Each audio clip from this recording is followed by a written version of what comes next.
सवाल, ये जो जन्नत है बड़ी दायमी सुरूर और सुकून की जगह जो रोज़े महशर हिसाब किताब के बाद अल्लाह ताला अता करेंगे, क्या जन्नत नाम की कोई चीज़ हमें इस दुनिया इस ज़िंदगी में मिल सकती है, बेशक उसमें हूरें और दूसरी चीज़ें ना हों? जवाब, अपना सवाल सोच के किया करें।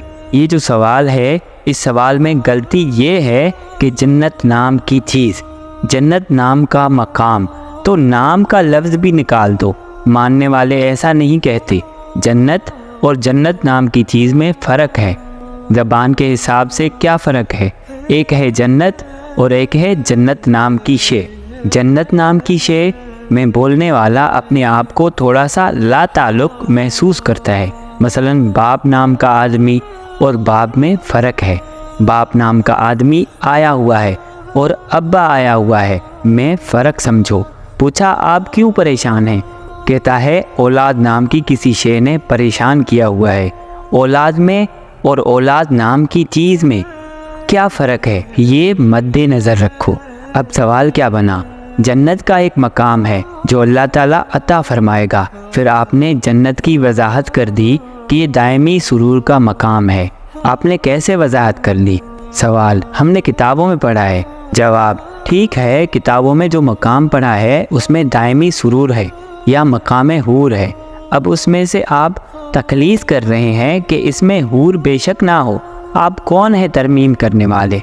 लिहाजा आप जन्नत का अपना तसव्वुर बना रहे हैं कि इसमें से हूरें निकाल दो जी। क्यों निकाल दो जी? या ये कहेंगे इसमें कोई शे डाल दो, वो कोई मकाम है। जो भी है, जन्नत है तो जैसी है। दरख्त बेशक ना हो, दूध की नहरें जो हैं, दूध तो हमें रास नहीं आता, हज़म नहीं होता। अब ये बयान का मकाम नहीं है। हूरें क्या करेंगी? वो तो बच्चों जैसी होंगी। हम लोग उम्र रसीदा होंगे, चलने के लिए लाठी चाहिए होगी। ना ये बात करने वाली है, ना ये बात समझने वाली है। अल्लाह करीम ने फरमाया कि जन्नत दायमी शबाब का मकाम है। जिस यकीन के साथ आपको एतमाद है कि आपको ये मकाम हासिल होगा, ये यकीन कैसे मिला? जबकि जन्नत से तारुफ नहीं है, हासिल नहीं है, तो उसका एतमाद किस बात पर है? जन्नत के हासिल होने की तवक्का इस ज़िंदगी में इसके हासिल होने से पहले कैसे? सवाल तो ये है कि क्या ऐसी जन्नत इस ज़िंदगी में हासिल हो सकती है? जन्नत की अगर तफसील बयान करें तो तफसील तो आपको समझने से कासिर रखेगी। तफसील जैसे बयान हुई कि इसमें नहरें हैं, जिसको प्यास ना हो उसको दूध की नहरें क्या करेंगी? सायादार दरख्त होंगे। पहले अगर कोई सर्दी में है, उसे सायादार दरख्त की क्या ज़रूरत है? ठंडे मौसम होंगे और जो धूप के इंतज़ार में बैठे हैं वो क्या करें? वहाँ पर बारिशें होंगी और जिन लोगों को पहले बारिशों से नुकसान पहुँचा हो वो क्या समझेंगे इस बात को? जन्नत को समझने के लिए उसका देखना ज़रूरी है और समझने के लिए जन्नती होने की कैफियत होना ज़रूरी है। जब तक जन्नती होने की कैफियत ना हो, आपको इस ज़िंदगी में जन्नत का मकाम नहीं मिल सकता। और अगर जन्नती होने की कैफियत समझ आए तो आपको ये मकाम यहाँ ही हासिल हो सकता है। अगर यूँ तारीफ़ कर दी जाए कि अल्लाह ताला का तक़र्रुब जन्नत है और अल्लाह ताला से दूरी दोज़ख है, तो ये इस ज़िंदगी में हासिल होता है। सवाल, बड़ा अच्छा जवाब है। जवाब, मकसद ये है कि जो अल्लाह से करीब है वो जन्नत में है। और अगर यहाँ समझ नहीं आती कि अल्लाह से कुर्ब क्या है, तो जो अल्लाह के महबूब सल्लल्लाहु अलैहि वसल्लम के करीब है वो जन्नत में है। जो आप सल्लल्लाहु अलैहि वसल्लम से दूर है, खुद ब खुद दोज़ख में है। तो इश्क़ नबी सल्लल्लाहु अलैहि वसल्लम जन्नत है और इश्क़ नबी सल्लल्लाहु अलैहि वसल्लम से दूरी दोज़ख है। इस तरह आपको बात समझ आ जाएगी। जन्नत मकाम का नाम है, ख्याल का नाम है, अमल का नाम है, हासिल का नाम है। जन्नत में बेशुमार चीज़ें हैं, मगर सबसे बड़ी बात यह होगी कि अल्लाह ताला का दीदार अता होगा, जो इस ज़िंदगी में नहीं होता। जिनको यहाँ तक़र्रुब इलाही हासिल हो जाए उनके लिए जन्नत ही जन्नत है। फिर कहा गया है कि जन्नतें, जन्नतान, यानी एक नहीं बल्कि कई जन्नतें। इसलिए कहते हैं कि जब मौत से पहले मौत का मकाम समझ आ जाए तो मौत के बाद मिलने वाले इनामात मौत से पहले मिलना शुरू हो जाते हैं।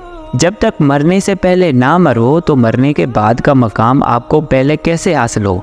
اس لیے جنت ملتی تو ہے مگر موت کے بعد۔ آپ اگر زندگی میں ہی موت کا مقام حاصل کر لیں تو جنت حاصل ہو جائے گی۔ تو وقت کو سمجھنے کے لیے وقت سے نکلنا پڑتا ہے، اتنی سی شرط ہے۔ جو یہاں سے نکل گیا مقام پا گیا۔ دنیا میں رہ کر دنیا کی محبت سے اگر انسان آزاد ہو جائے تو دنیا کے بعد کا نقشہ پا سکتا ہے، ایسا ہو سکتا ہے۔ جنت میں جانے والوں کو جنت کی بشارت دنیا میں مل سکتی ہے، یعنی جیسے عشرۂ مبشرہ، جن کو جنت میں جانے کی بشارت مل جائے وہ یہیں سے جنت میں ہیں۔ ویسے یہ اللہ کی مہربانی ہے، جس کو جنت میں لے جانا ہو اس کا سفر یہیں سے آسان ہو جاتا ہے۔ یہ نہیں کہ اس کو یہاں عذاب میں رکھا جائے اور آگے جا کر جنت میں بھیج دیا جائے۔ جو یہاں تسلیم کر گیا وہ جنت کا حصہ دار ہو گیا۔ پھر بزرگوں نے بہشتی دروازہ یہی لگا دیا، یعنی بابا صاحب نے۔ ایک بزرگ کو خواب میں حضور پاک صلی اللہ علیہ وآلہ وسلم نے فرمایا کہ جو اس دروازے سے گزرا وہ جنت میں جائے گا۔ اعتراض کرنے والوں نے بابا صاحب سے پوچھا کہ جنت تو بعد کا مقام ہے، یہاں کیسے؟ آپ نے فرمایا کہ جس کو یہاں سے دروازہ نہیں ملا تو آگے کہاں سے ملنا ہے؟ جنت کا دروازہ ادھر ہی ہے، ادھر نہ ملا تو آئندہ کہاں سے ملے گا؟ اچانک تھوڑی ہو جائے گا۔ جنت کی تمنا، جنت کا حصول ادھر ہی ہے۔ جو یہاں داخل ہو گیا وہی وہاں پہنچے گا۔